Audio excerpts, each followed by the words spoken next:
lo dicho, soy Xavi, tengo un grupo que se llama Siloé y hoy os voy a contar un poco, pues, algunas herramientas que espero que os sirvan. No son nada técnicas, no son ningún mandamiento, no me han servido a mí y vienen de conversaciones con otros compañeros, artistas, no solo músicos. Y vamos a hablar hoy de cómo está influyendo la tecnología o cómo ha influido la tecnología en la forma de hacer música, para bien y para mal. Vamos a verlo. Este soy yo, con 8 años. Ese ordenador lo trajo mi padre, que trabajaba en una empresa, y lo trajo a casa como el que trae un Scalestri, ¿no? En aquel momento era un IBM, y recuerdo el momento en el que empezamos a jugar a juegos, a escribir en el Word, todo aquello, ¿no?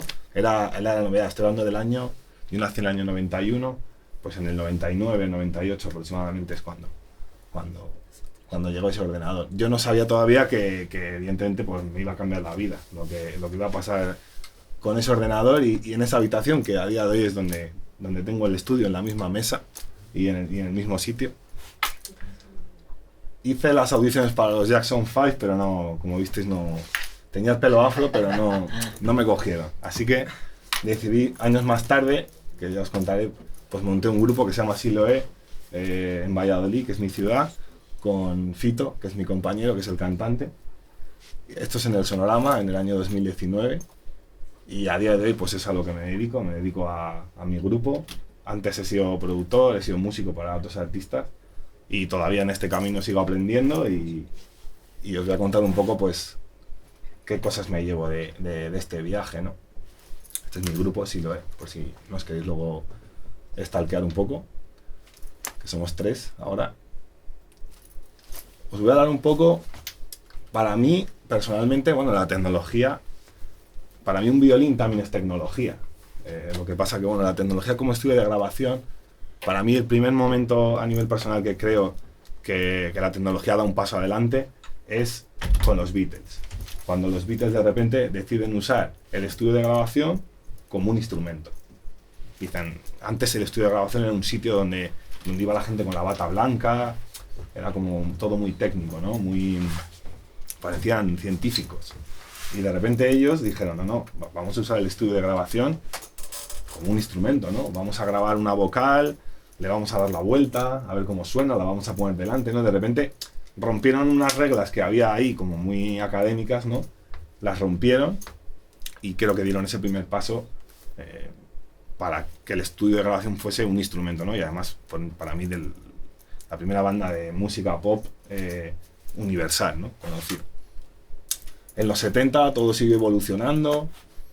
Para mí, por ejemplo, un gran ejemplo de artistas que en los 70 usaron la tecnología, por ejemplo, fueron Pink Floyd, que usaron los primeros sintetizadores monofónicos y demás como instrumentos, ¿no? Empezaron a usar la tecnología en su imaginario. O sea, Pink Floyd era un grupo que de repente tenía unos paisajes sonoros que te transportaban a un lugar y eso lo consiguieron a través de la tecnología. O sea, la tecnología influyó en cómo ellos hicieron música. En los 60 se hacía de una manera, pero en los 70 ya se hacía de otra. También la guitarra eléctrica llegó de una manera muy potente a la industria. En los 70, por ejemplo, Jimi Hendrix también rompió las reglas de la guitarra eléctrica. La guitarra eléctrica era un sonido como muy limpio, que siempre venía del jazz. Y él cogió 2 cabezales de guitarra y enchufó la salida de uno lo enchufó en la entrada del otro, que eso estaba completamente mal. Y lo convirtió en su identidad, ¿no? Que es un poco lo que estamos buscando.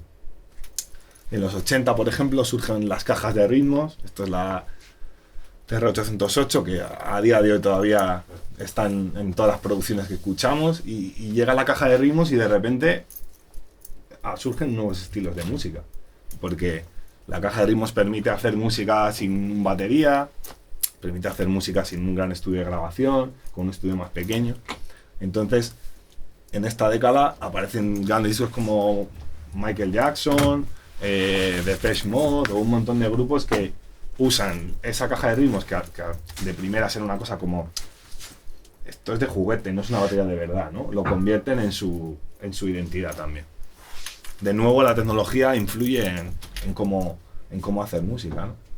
En los 90 llega el ordenador personal, y esto es un enclave muy importante para la música, porque de repente un estudio de grabación que era, pues eso, lo que veíamos antes, como hay una mesa kilométrica, ya empieza a ser como un poco más pequeño, empieza a poder existir en lugares más pequeños, y una persona con cierta capacidad económica podía comprar un ordenador y hacer su propia música. Por lo tanto, de nuevo, la tecnología vuelve a empujar en una dirección nueva a la música.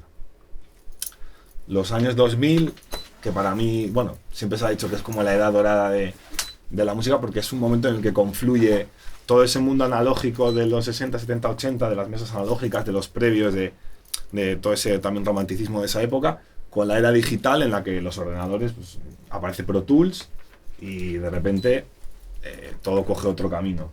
Se crea un programa estándar que todo el mundo puede usar, y es una época en la que convergen esos dos mundos, y yo creo que hay grandes discos en esa década que a día de hoy todavía que podrían salir hoy y dirías, pues, perfectamente, ¿no? Porque a lo mejor hay discos de los 60 o 70 pues que sí que sónicamente dices, bueno, son de otra época, suenan muy bien, pero lo reconozco. Pero en esta época converge al máximo, ¿no? Esos dos mundos. Y después, a partir del año 2010 en adelante, pues la tecnología empieza a abaratarse, y como veis aquí alrededor nuestro, pues con un ordenador y una tarjeta de sonido en una casa, pues puedes hacer tu propia música. Lo cual es un adelanto buenísimo, porque democratiza a todo el mundo y hace que cualquiera en su casa, pues gracias a esto yo he podido dedicarme a ello, porque yo vivía en un pueblo de Valladolid muy pequeño y era imposible, no había tiendas de música, no había amigos, no había escuelas. Yo quería venirme a Madrid a estudiar en una escuela de sonido y no pude, y entonces pues internet fue para mí una puerta que me abrió eso, y fue gracias a eso. Evidentemente la tecnología ha cambiado la forma de hacer música en cada década, o sea, nos ha llevado en cada momento a un lugar diferente. Hemos pasado de esto pues a esto, a tu habitación, ¿no? Que es un poco donde empieza todo. Pero claro, esto hace que todo el mundo pueda hacer música, y eso está muy bien, pero también hace que haya mucha más competencia, que se abaraten los precios, y al final esto es un trabajo, ¿no? Y hay que intentar encontrar tu hueco en el mercado y ver cuál es la manera de encontrar tu sitio, ¿no? Y a veces puede ser un poco complicado, porque claro, hoy en día tu vecino se compra una Focusrite y el ordenador que tiene de su padre, y se pone en la bio de Instagram productor, ¿sabes? Y ya está, o sea, no pasa nada, es así, es la realidad.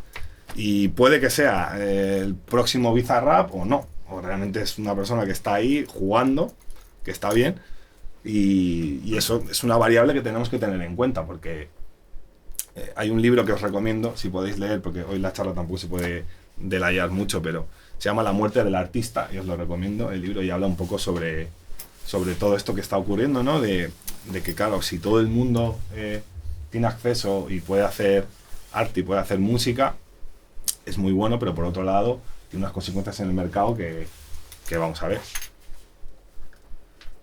Entonces llegamos al punto para mí más importante, que como os he dicho antes de la charla, que hablábamos antes de entre bambalinas, hablábamos de, no quería que fuera una charla muy técnica, porque ya en YouTube tenéis toneladas de material buenísimo, de gente explicando cómo ecualizar un bombo, cómo hacer un beat al estilo Tiny, cómo hacer un beat al estilo Depeche Mode, yo que sé, cualquiera puede encontrar esa información, pero claro, si nos adentramos ahí en toda esa vorágine de YouTube, de cursos y demás, obtenemos primero el conocimiento básico, que es, digamos, pues los primeros años, y después tenemos que pensar qué nos diferencia, ¿no? O sea, qué estamos aportando nosotros para que la gente nos reconozca.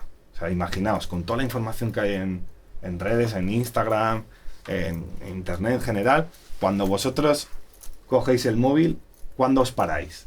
O sea, tiene que ser una movida súper transgresora, o sea, tiene que ser, a nivel estético, a nivel sónico, o sea, tiene que ser en plan, me ha volado la cabeza, entonces me voy a parar 5 segundos, ¿no? Antes también ocurría, pero a lo mejor sí que había un poquito más de tiempo de digerirlo, pero ahora mismo, o sea, casi que no. Entonces, para mí la primera pregunta que uno se tiene que hacer es eso, ¿qué es lo que te diferencia? ¿Qué es lo primero, qué es lo que te ha traído aquí a hacer música, ¿no? Yo muchas veces pienso, pues en esa foto que os enseñaba antes de cuando yo tenía 9-10 años y jugaba juegos con el ordenador, y mi hermano una vez puso un disco en una minicadena que teníamos, que le había dejado un amigo, y puso Somewhere I Belong de Linkin Park. Y dije, ¿qué cojones es eso? En plan, ¿cómo han hecho esos sonidos? En plan, ¿cómo lo han hecho? No entiendo nada. Y me acuerdo que mi hermano me dijo, mi hermano no es músico, pero me dijo, no lo sé, pero jugando a videojuegos, desde luego que seguro que no. Entonces me dijo, mira si te apuntas a música, y yo me apunté a una escuela de música que había en mi pueblo, y al principio iba y yo decía, está muy guay, me enseñaban música y era bonito, pero no era lo de los grupos que a mí me gustaba, yo quería hacer la música que escuchaba. Y tuve la suerte, evidentemente como antes, de internet. Tuve la suerte de esa ventana, de que ya empezaban pues algunos vídeos de cómo tocar la guitarra, de cómo hacer música, de cómo bajar de instrumentos virtuales. Entonces yo pienso en toda esa música que escuchaba de pequeño por mi hermano o por mis padres, y que me llevó a apuntarme, ¿no? Y creo que ese es el punto clave primero en el que tenemos que pensar para saber qué es lo que nos diferencia, y es lo que nos ha movido de manera, sin buscar nada, o sea, de manera natural, a hacer algo. Y ahí hay un germen, hay un origen sobre el que se puede empezar a trabajar. Por poneros algún ejemplo, algo que conozcáis todos, este caso, por ejemplo, de Rosalía, que es una chica que empieza cantando flamenco, pero que también le gusta mucho distintos tipos de producción, de música más actual, y se junta con otros productores diferentes a lo que es, porque es verdad que en los inicios hizo discos con productores más cercanos al flamenco, pero eso no le diferenciaba a ella de otros cantantes de flamenco. De hecho, cuando ahora mismo haces un estilo muy purista, es difícil entrar porque ya hay gente muy escalonada, muy puesta ahí, y lo tuyo tiene que ser diferente. Entonces creo que ese es el primer punto en el que tenemos que pensar, por lo que he dicho, porque al final un artista, independientemente de la década, tú lo recuerdas porque es diferente a otros. Si se parece mucho a otro artista, enseguida tu mente como que lo pone en otro sitio, ¿no? Entonces, es que no solamente hoy hay que ser diferente, o sea, es que hay que ser radicalmente diferente, o sea, tiene que ser una cosa abrupta, o sea, tienes que verlo y decir, madre mía, yo a veces hablo con compañeros pues de la industria, de los artistas nuevos, de los antiguos y tal, y siempre se cumplen los mismos parámetros, ¿no? O sea, siempre hay algo muy diferente en esa persona. Puede ser que sea muy ecléctica, por ejemplo, yo que sé, el caso de en los años 70, en los años 80, a lo mejor David Bowie, que era un artista que cambiaba mucho de estilo, era muy ecléctico, como por ejemplo a día de hoy puede haber hecho Zetangana, por ejemplo, que también ha sabido tener esa actitud. Y hay otros artistas que a lo mejor su marca es que hacen algo muy concreto y no cambian nunca, o sea, siempre hacen eso, ¿no? Entonces, encontrar esa editorial de lo que te llama y lo que quieres hacer, creo que eso es lo fundamental. Y creo que hay un montón de ejemplos en música o en coches o incluso en deportistas. A mí me gusta poner ejemplos fuera de la música porque parece que la música a veces se enfanga todo mucho y es todo muy abstracto, pero por ejemplo hay futbolistas que son muy conocidos por yo que sé, a lo mejor son un delantero muy bueno, un defensa muy bueno, y siempre cumple esos requisitos, pero además lleva un peinado concreto.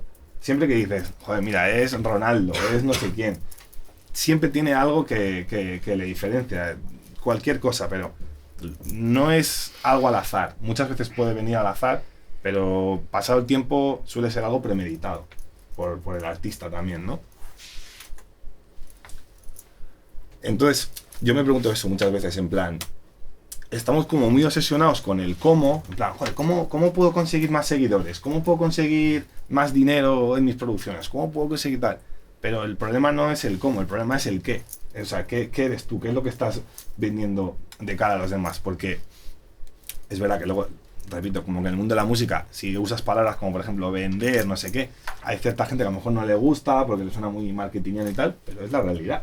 O sea, al final, si tú quieres hacer arte para ti solo, hazlo, que se quede en tu casa y no lo subes en ningún sitio. O sea, si realmente lo subes y demás es porque quieres que la gente lo vea y quieres que te vaya bien y que te contraten como productor o como artista, tener conciertos o lo que sea, ¿no? Entonces, lo fácil es obsesionarte con el cómo y ver un montón de vídeos de cómo subir de seguidores, cómo hacer que mi bombo suene como una muralla de grande, que está muy bien, pero a veces a lo mejor el bombo tendría que sonar un poquito peor, pero la canción tenía que decir un poco más y tu discurso, lo que estás contando, tenía que decir algo más. Fijaos que hay un montón de artistas que seguro que os han gustado a lo largo de vuestra vida, que no solo os han gustado por las canciones, que también, evidentemente las canciones son el pilar fundamental sobre el que se construye, pero no os ha pasado, o sea, me mentiríais si dijerais que no, que habéis seguido a algunos artistas, a algunos grupos, por la forma de vestir, por el discurso que tienen. Eso es fundamental. O sea, y para mí, muchas veces, a veces en el mundo de la música, entramos en batallas verbales de, porque este artista no vale para nada, porque solo es imagen, o solo no sé qué. Y es como, no, evidentemente que tendrá buenas canciones, pero está aportando algo más, ¿no? Estéticamente. Y esta frase me encanta. Y dice, si tienes un gran producto, pero no tienes la manera de llegar al mercado, no tienes nada. O sea, es como si tú dices, no, mira, es que yo llevo formándome.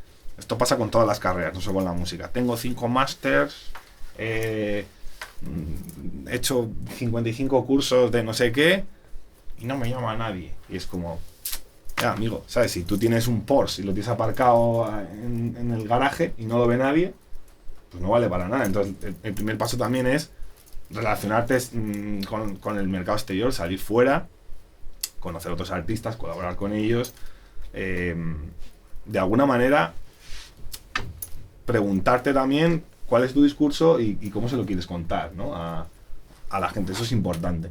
E incluso a lo mejor hay alguien que dice, no, pues si yo quiero ser productor y hacer música para otra gente, puede ser el caso, no querer ser artista, pero es que un productor también es un artista, porque te contratan por una visión que tú tienes, ¿no? En plan, yo contrato a este tío porque, joder, mira, ha hecho estos discos y han ido bien. Luego habría que ver cuánto de bien han ido por él o no, eso ya es algo subjetivo, pero te están contratando por una visión. Yo siempre se lo digo a un colega con el que hago música, le digo, o sea, como a ti te contratan como productor, un artista, digo, o sea, tú tienes que tener un discurso y una manera de trabajar, unos sonidos muy concretos que la gente piense en ti cuando diga, joder, voy a hacer un disco de rap. Entonces de repente empiezan a pensar, en su cabeza les salta como tags en su cabeza de gente que hace eso, ¿no? Porque lo han visto en redes, porque se lo ha dicho no sé quién, porque lo han visto en una fiesta, porque una canción ha funcionado, porque no sé qué. Entonces todo eso es importante también. No solo en plan, es que no me llama nadie porque estoy haciendo música, pero es que eso es un 10%, ¿sabes? Entonces también preocuparnos por esas cosas. Es como si fuera una carrera y la asignatura de la música fuera una, pero hay otras 9, que son las relaciones con los demás, tu imagen, tu discurso, tu equipo de gente con la que trabajas, y son 10 asignaturas y como no saques las 10, no pasas de curso, te quedas ahí en el mismo curso todo el rato. Entonces, si no conectas con la gente, pues no vendes. O sea, si tu discurso, mira, es que a mí me encanta hacer cumbia metal, pero con baterías trap, y es como, vale, hombre, o sea, puede ser, o sea, podemos haber inventado algo ahora, pero de repente lo haces y no hay feedback, se lo pones a la gente, tampoco le gusta. Entonces tienes que encontrar también ese punto entre, ok, qué es lo que yo quiero hacer, y también en qué año estoy, qué contexto hay ahora mismo musical, social, un montón de cosas, ¿no? Tenerlas en cuenta, porque al final se trata de conectar con gente, con historias, yo siempre lo he comentado con mis colegas del grupo. Hay canciones que hemos hecho que pues algunas serán mejores y otras peores, depende de quién la oiga, pero hay canciones que han llegado a más gente porque tienen una historia. Por ejemplo, hicimos una canción en el año 2020 con Miss Cafeína, que es un grupo también de aquí de España, y la canción se llamaba La vida que me das, y era una canción que hablaba, Fito el cantante pues tiene una hermana que es médico y estaba viviendo en la pandemia un momento durísimo en su trabajo. Entonces contamos esa historia porque, joder, nos estaba llegando, lo teníamos muy cerca y decidimos pues donar parte de lo que se generase con esa canción a una asociación que había en Valladolid, que es nuestra ciudad, pues para personas que pues con el COVID pues no están pasando un buen momento, ¿no? Y esa canción se hizo viral. Y evidentemente era una buena canción, yo lo creo, pero no es mi grupo que voy a decir, ¿sabes? Pero hay otras canciones que estaban igual de bien o más y están ahí y nadie las conoce. Entonces, siempre hablo con Fito, también con mi compi, que es como, joder, gastamos tanto tiempo en crear la canción, en producirla, porque es un esfuerzo tremendo, enérgico, económico y demás, que es verdad que luego cuando acaba la canción es como, vas desfogado ya, es como, ay, ya hemos tenido la canción y es como, no, ahora empieza la movida, o sea, ahora como, recuerdo también otra canción que hicimos, Somos de Valladolid, lo repito porque es importante, y hubo un meme en la pandemia de que hubo un cocodrilo en Valladolid, en el río, no sé si os sonará un mazo de memes, que si el cocodrilo de Springfield, bueno, ya sabéis, internet en su máximo exponente. Y entonces se nos ocurrió, estamos trabajando como con marcas de ropa y tal, y decidimos hacer una campaña como que había vuelto el cocodrilo del Pisuerga, pero realmente éramos nosotros que habíamos sacado una canción con Lacoste, con la marca de ropa. Entonces, bueno, es otra idea, otra manera de llegar a la gente, ¿no? Algunas veces te puede salir mejor, otras peor, siempre teniendo en cuenta, pues, nosotros somos un grupo independiente muy pequeño, lo hacemos todos nosotros. Pero no sé si me estoy explicando muy bien por dónde voy, o sea, salir un poco de los números y de los aparatos y demás, que eso pues lo estáis aprendiendo aquí, en internet, es cuestión de pegarle horas y pensar en todo esto otro, ¿no? Que también es importante. Si me quiere parar alguien, me gustaría que fuera interactivo también, que no fuera un monólogo, cualquier cosa que eso se ocurra, oye, vaya chapa, oye, esto está guay. Todo el tema de conectar con la gente, ¿te gusta más hacerlo, o sea, mirando un poco más hacia lo que pueden sentir? Claro, yo creo que siempre desde contar una historia.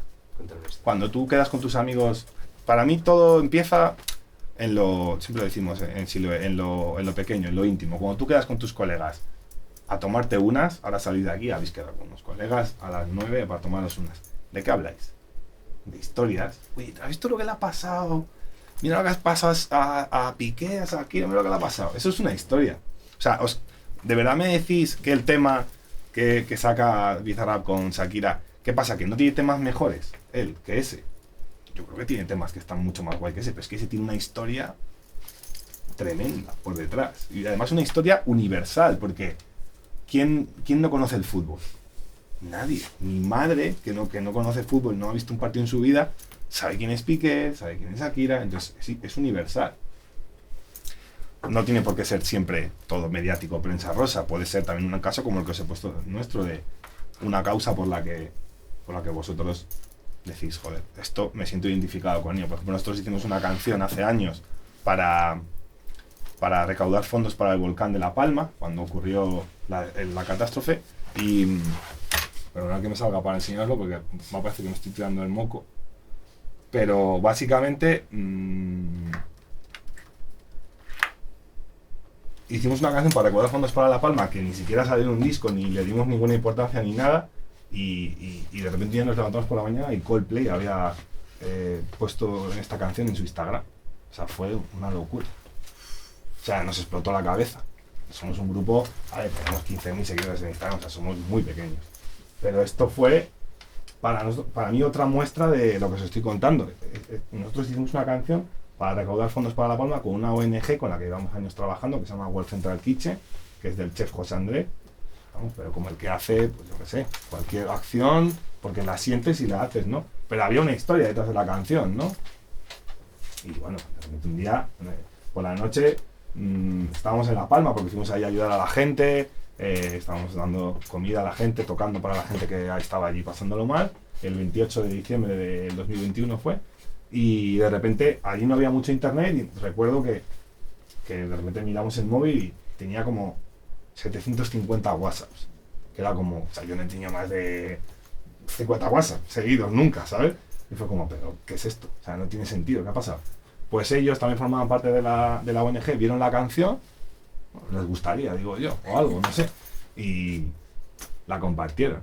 Y creo que es la canción, la hicimos en 2 días, porque la canción tenía que salir muy rápido para poder tener sentido para el tema de, bueno, había que recaudar fondos, porque si sale 4 meses más tarde ya de lo que había ocurrido no tenía sentido, ¿no? Entonces teníamos muy poco tiempo y recuerdo que la hicimos en 2 días, ni siquiera nos vimos, la hicimos cada uno en su casa. Creo que técnicamente a lo mejor es la canción menos técnica que hemos hecho, o sea, pues era pues sacarlo adelante. Además cantaba mucha gente en la canción, gente de la organización, de chefs que trabajan en World Central Kitchen, gente que no eran músicos y cantaban todos como con un coro y tal. Pues imaginaos, o sea, un pifostio ahí de pistas, o sea, todo súper complicado. Y bueno, la sacamos y vamos, si me hubieran dicho que iba a pasar nada, o sea, ni siquiera esto, o sea, algo, ya le he dicho, bueno, pues oye, si ha servido para recaudar fondos y tal, que es para lo que sirvió, pues adelante, ¿no? Pero, respuesta a tu pregunta, o sea, tiene que haber una historia detrás de la canción, porque tú también es lo que buscas. Cuando escuchas una canción, cuando buscas en internet, cuando hablas con tus amigos, buscas historias, ¿no? Porque al final, si no hay historia y solo es música, es un poco como si fueran matemáticas, ¿sabes? Es como, pues ahora el bajo aquí y ahora entra esto y claro, el bajo en 300 hercios suena un poco acartonado, entonces lo bajo y no sé qué. Vale, bien, correcto, eso es un oficio, está bien, pero eso no conecta con la gente. Conecta si hay algo más, ¿no? Entonces, hay un documental que también os lo recomiendo que le echéis un ojo, que se llama Everything is a Remix, todo es un remix, que habla sobre que toda la música a lo largo de la historia son todo versiones de cosas anteriores. Entonces mucha gente dice, no sé qué, este tema es un plagio. Hombre, no es un plagio, a lo mejor incluso está hablado, es un sampleo que está pactado, lo que sea, pero a la hora de crear, ahora que nos vamos a poner a crear, vamos a decir, venga, pues, ¿qué me diferencia esto, esto y esto? Vale, pues voy a empezar a crear 0 complejos con la movida. Y os voy a poner un mini vídeo para demostrarlo. En plan, no pasa nada si de repente te inspiras en otra canción. No, es que mi obra tiene que ser de 0, ¿sabes? En plan, eso no existe. O sea, nadie empieza de 0, nadie, os engaña. El que diga eso es mentira.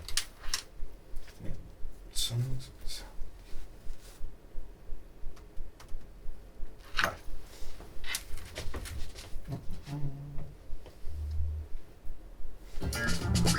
Al anuncio nos lo comemos. Vamos a ver.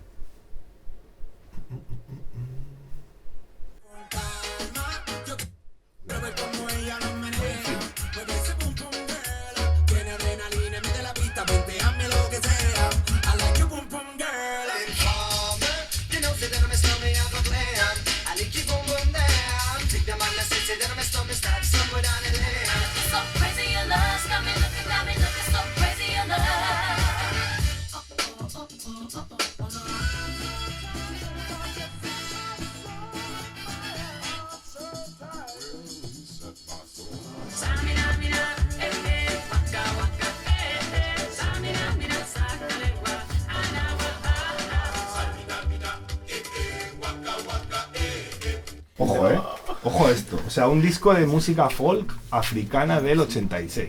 O sea, yo después de ver este vídeo fue como, tío, todo lo que escuche, en plan, de ahí puede salir algo.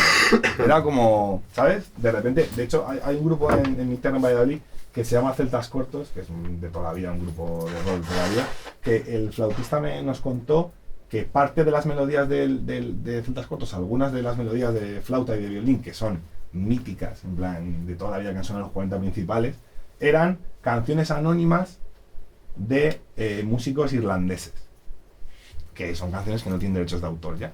Entonces ellos las adaptaban, evidentemente luego ellos ponían la letra, ponían la música, lo convertían en algo original, ¿no?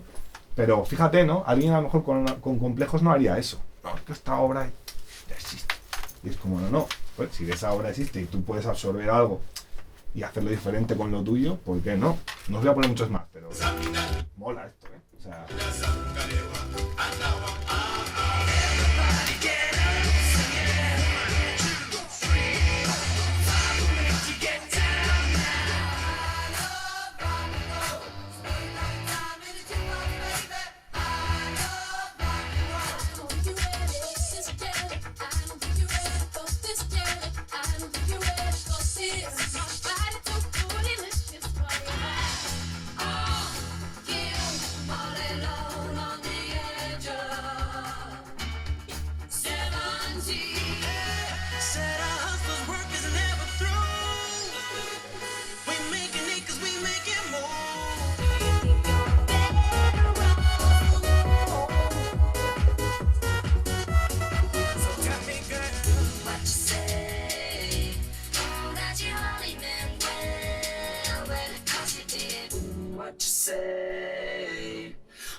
Este es mi favorito, atención.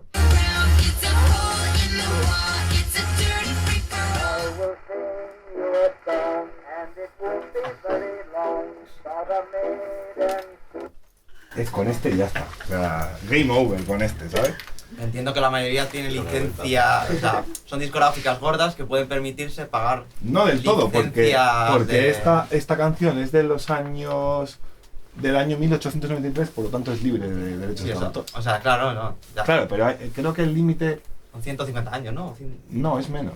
Luego lo miramos cuando acabe la clase, pero... 70. Sí, Solo. son 70 por ahí. Pero era Sí, 70 el artista y luego los familiares tienen otros 70 o algo así. sí. Ahora luego lo chequeamos concretamente. Pero Pero evidentemente hay algunos de estos que evidentemente son licencias originales y hay otros que a lo mejor no, ¿sabes? Y de hecho hay un caso de Pharrell 70 años Williams. después de la muerte del autor. Correcto. Pues hay un caso, creo que es de Pharrell Williams, que denunció a la familia de Marvin Gaye. Y claro, yo creo que creo que la canción, no sé cuál era, si era la de Happy o alguna de estas, o unas míticas de estas suyas, que fue como, vale, ¿cuánto quieres que te pague por la multa? ¿Sabes? En plan, yo ya he creado algo con esto brutal, ¿sabes? Entonces, y ojo, que si también te digo una cosa, si cualquiera de los que estamos aquí hacemos un tema y nos denuncia Jason Derulo, nos está yendo bien. ¿Sabes lo que te quiero decir? O sea, tu canción está llegando a algún sitio. Eso es. Cero miedo a eso, ¿sabes? A Quevedo lo obligaron a quitar un cacho de un tema. Vamos, lo tuvo que Sí. resubir. Mira la movida que hubo con la Sí. última de Shakira y Bizarrap, con Correcto. una cantante colombiana que al final ha ido bien a ella porque no la conocía Claro, nadie. ahí estoy. El tema de Shakira, salió un TikTok de una chavala que decía, oye, coño, que el hook del tema, la melodía, es mía. Y fue como, ya. Bueno, o sea, no estoy diciendo que ahora No nos era la pongamos misma todos- nota, sino la misma escala. Bueno, Hice un reel de eso. sí, bueno, pero por ejemplo, hubo una denuncia de Joe Pero se parecía y la mucho. subieron seguidores y Sí, no sí. la conocía nadie de repente. Ah, no, empezaba a sí, subir claro, reproducciones y aprovechó. todo. Ahí vamos. hubo una denuncia de Joe Ahí no Satriani- de puta madre. del guitarrista Joe Satriani a Coldplay por el Viva la Vida también, por unas notas de una melodía. Y yo estoy seguro que de ahí no era un plagio ni nada, sino que también coincidió por ciertas cosas y tal. Pues hay casos de todo. Hay casos Sí. en el que no has copiado y te denuncian, hay casos en que has copiado y te denuncian, hay casos en que llegas a un acuerdo. Bueno, pero a lo que voy es un poco a quitarnos los complejos de partir de cualquier lugar y hacerlo tuyo, ¿sabes? Que no hay ningún problema. En este caso, por ejemplo, creo que este caso, o sea, una canción del año 1800, ¿vale?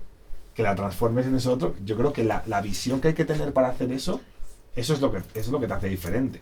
Y eso es lo que quiero reivindicar aquí, ¿no? Que ahora cojamos la escopeta y vamos a fusilar a todos los temas, ¿sabes? Pero yo he visto cómo trabaja gente que hace grandes autores de canciones, compositores solamente, y que trabajan con referencias, claro. O sea, no se puede partir de cero, se analizan, te la sacas con el piano y de repente ves que hay un artista que usa mucho las novenas en la melodía, o usa décimas, y vas encontrando también, creo que la primera forma de encontrar tu mood es copiar mucho hasta que llega un momento en el que no lo haces igual porque es imposible hacerlo como el que estás siguiendo y acaban quedando pozos que te van haciendo lo que eres tú. Eso creo que lo decía John Mayer, que él intentaba copiar a Jimi Hendrix y a Stevie Ray Vaughan y no lo conseguía, pero por el camino se quedó él. Y creo que eso es un poco la esencia, ¿no?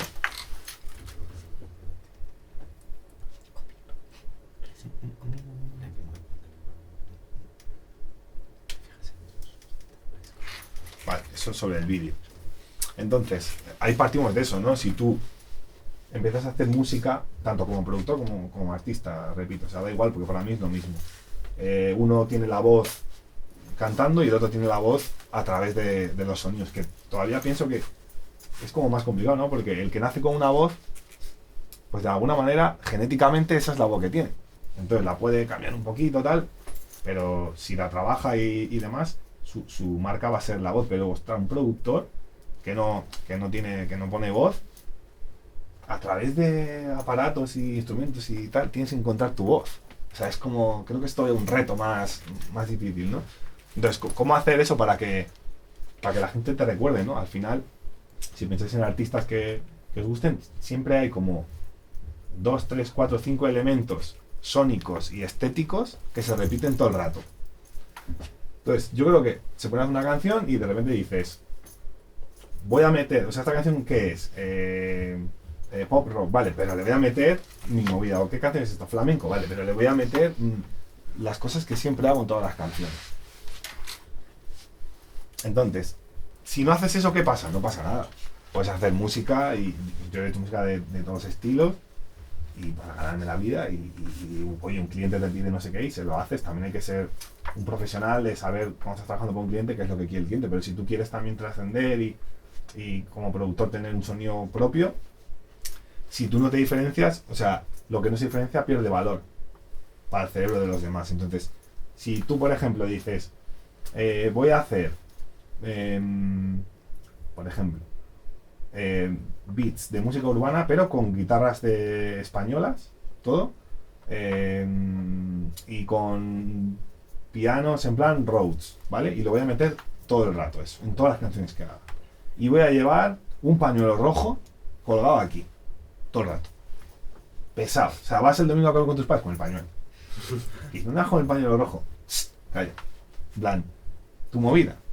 Y claro, eso es ser artista para mí. Es una persona que tiene una visión que nadie la ve, porque solo la ve él, y tienes que convencer a todo el mundo de que esa es tu visión y que está guay.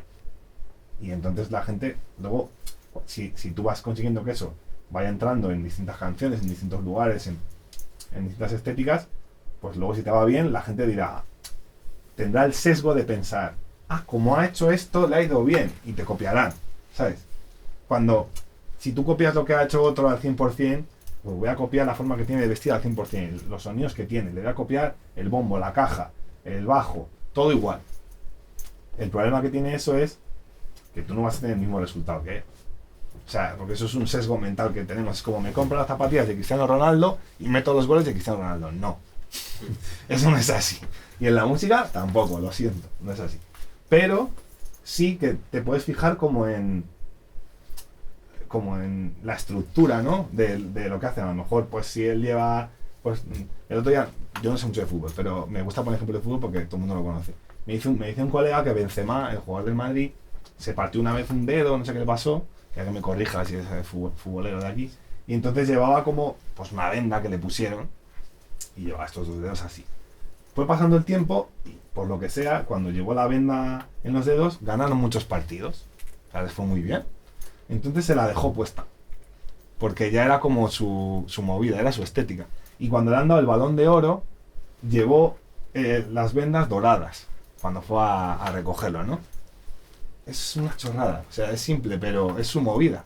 Él ya encontraba ahí su punto, ¿sabes? En el plano estético. Luego en el plano de jugador, pues es un jugador que es un delantero, que a lo mejor trabaja mucho de sprint, o sea, a lo mejor le pones a defender y no vale para nada. Pero eso es lo guay también, o sea, que encuentres tu sitio.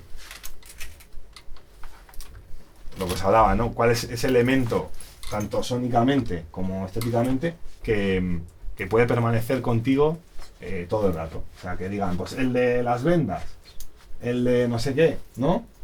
Por ejemplo, Bizarrap, el de las gafas, ¿no? Sí, que se me va con las gafas.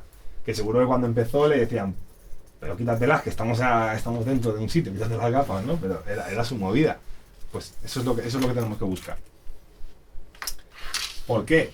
Pues básicamente porque a raíz de eso lo vamos a encontrar también en nuestra música. ¿Qué elementos de nuestra música vamos a intentar que permanezcan en todas las canciones que hagamos?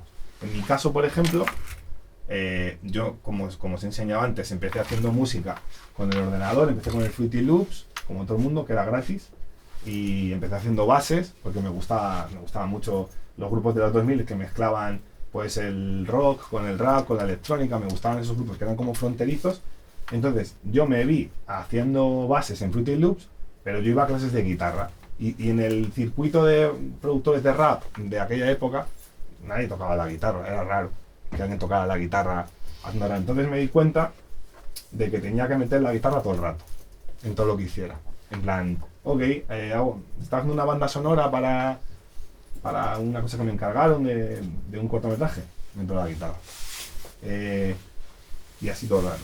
Y como dentro de que el sonido de guitarra hay muchos sonidos de guitarra, entonces me di cuenta que por los grupos que escuchaba, que os conté antes de cuando empecé, por conectar todo lo que hemos hablado, pues me gustaban mucho esos grupos que usaban mucho los efectos muy cargados, los sintetizadores con mucha reverb, las guitarras con mucha reverb.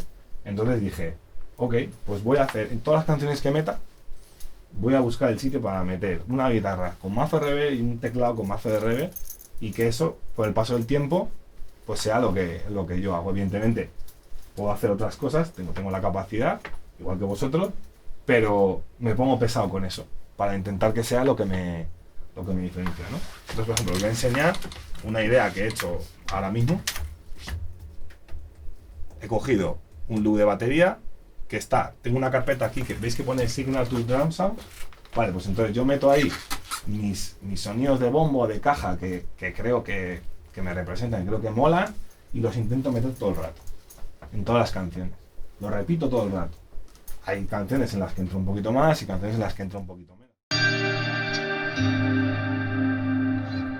Y sobre esto voy a empezar a construir, porque quiero que sea una canción pues de un corte así pop, pero que tenga un toque un poco electrónico. Entonces pues empiezo con el loop de batería y con la guitarra.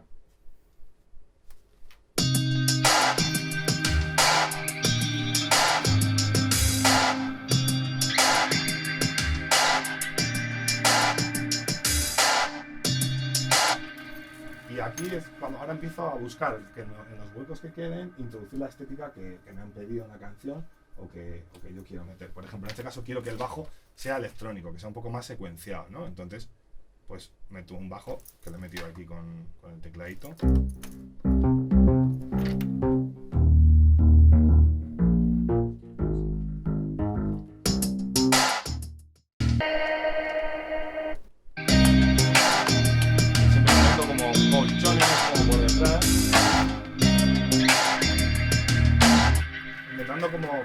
Siempre intento ver cuando haces una canción como que eres un arquitecto, ¿sabes? Y entonces tienes que elegir la altura, cuánto de profundo es el sitio.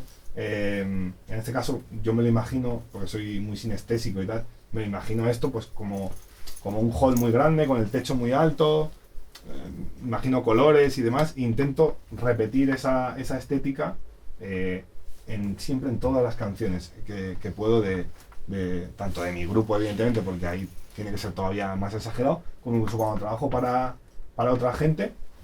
Y os voy a poner algunos ejemplos para que veáis que no lo digo gratuitamente. Por ejemplo, os voy a poner algunas canciones que he hecho tanto de mi grupo como de otros artistas. Por ejemplo, esta canción que se llama El Poder tiene una guitarra con tanta reverb que la guitarra no se oye, entonces parece como... Mucha gente me dice, oye, qué guay, ¿los teclados de qué librería son? Ninguna. O sea, yo toco un acorde con la guitarra, os lo voy a enseñar, lo congelo, corto ese acorde y lo coloco en cada sitio. Y esto lo aprendí por cerrar la cuadratura del círculo. La intro de Somewhere I Belong de Linkin Park, que era la primera canción que yo escuché, era una guitarra acústica dada la vuelta, pero luego cortada y ordenada en el orden que tú querías. Y me obsesionaba esa movida, toda la vida me obsesionó. Y un día descubrí en un vídeo, me compré el making of, esos DVDs que sacaban antes, que ahora están ya en YouTube, y entonces lo contaban, que lo habían hecho con un sampler, en un autobús, en la gira, habían dado la vuelta a la guitarra y dije, ok, pues tengo que intentar meter eso todo el rato porque es lo que me mueve, ¿no? Y en esta canción, salvando las distancias porque estéticamente es otra movida, está por detrás. Hay unos relojes en la intro, con mazo de reverb también, que son por el tema de Pink Floyd que me gusta mucho, que se llama Time.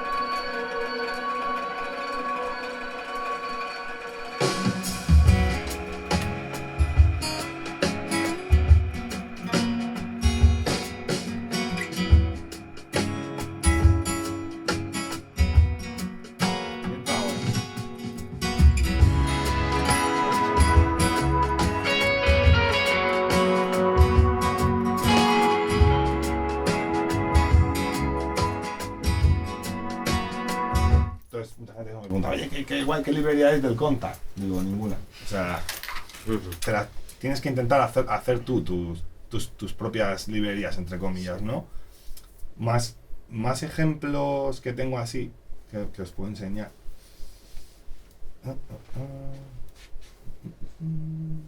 Por ejemplo, esta canción.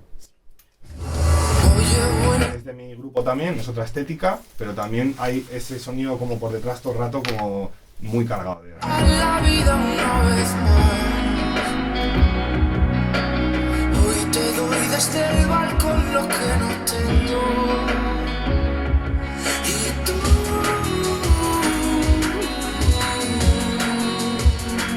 simulas que estás bien, decides afrontar los miedos de este frío invierno. La vida que me das parece tan bonita. Comienzo a respirar, dibujo la salida. La vida que me das,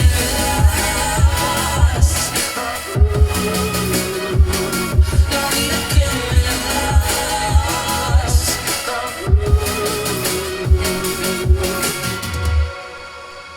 Calle abajo cerca de tu corazón. Otro tema, por ejemplo, que hemos sacado ahora, nuevo, otra estética, pero también buscando esos sonidos también.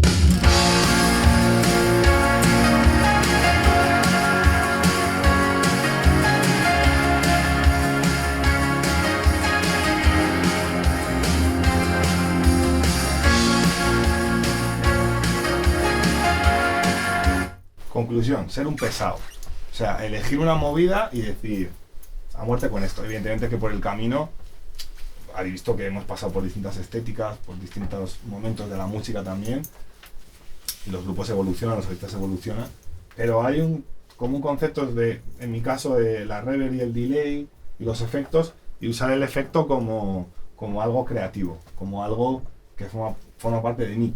Yo tengo compañeros, grandes amigos míos, que su concepto es el contrario, que su concepto es super dry, todo en la cara, que tocan instrumentos a lo mejor raros, que no son nada tecnológicos, y me encanta. De hecho tenemos un tema que hicimos con Feten Feten, que es un dúo de folk, que son de Burgos, de Castilón, de Nostetera también, y me encantó porque les mandamos una canción y nos devolvieron pistas con un violín de agua, que es una cosa, un instrumento súper antiguo y demás, y era como, tocaban las cucharas, tocaban como un montón de instrumentos que digo, wow, es cero mi movida, pero me encanta, o sea, y ellos son artistas de la canción, es un feat, o sea, porque ellos, claro, para mí un feat tiene que ser porque está aportando algo serio, ¿no? Está aportando una movida personal, ¿no? Entonces, bueno, por ejemplo, este tema también que hicimos de Belly, este tema lo hice con Garabato y Belly, del disco de Belly.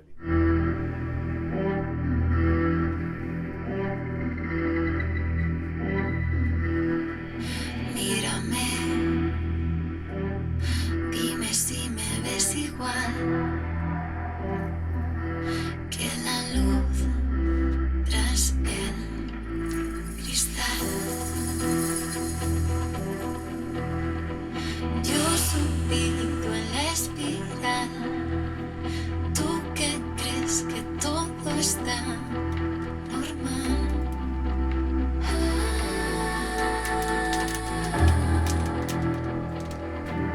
Sangre en la mañana, huella desgastada, ruidos negros. Si decidí salir de aquí,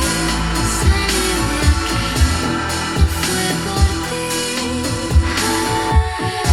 Y luego dije, hay que meter una guitarra con más reverb todavía a ambientar la canción.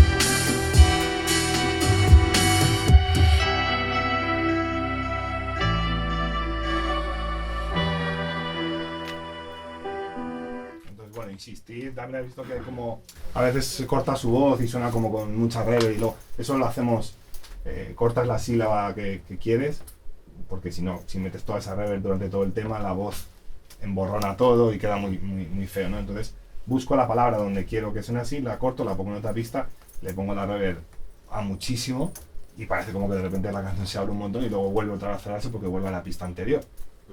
Y a mí personalmente me encanta eso. Hay gente pues que no le gusta, no es su estilo, y repito que cada uno pues tiene que encontrar su movida y ser pesado. O sea, creo que es la conclusión de lo que hablamos hoy. O sea, pero muy pesado. Entonces creo que tienes que estar muy...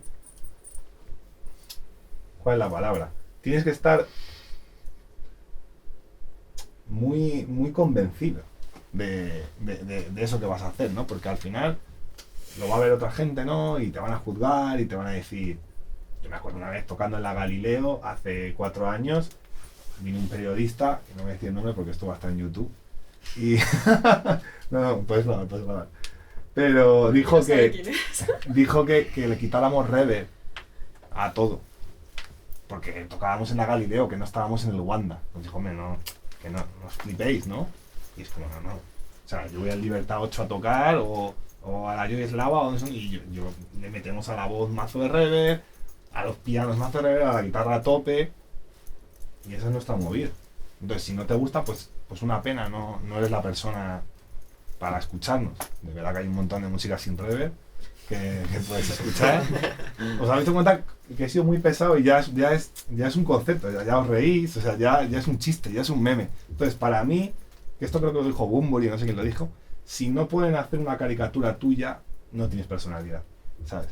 O sea, tienen que poder hacer dibujarte con algo, el pañuelo rojo, la movida, lo que sea, ¿no? Y luego también sónicamente, por ejemplo, a Bumburi siempre se le ha hecho mucho meme de que exagera mucho cantando. Pues, evidentemente, claro, esa es su movida, si no sería él. Entonces, creo que llegado ese momento en el que descubres más o menos, porque por el camino evidentemente, digo, vas reubicándote, ¿no? Pero cuando encuentras eso que dices, vale, esto soy yo, tienes que ir con ello a tope, y si no funciona, da igual, porque como es lo que tú eres, lo vas a seguir haciendo.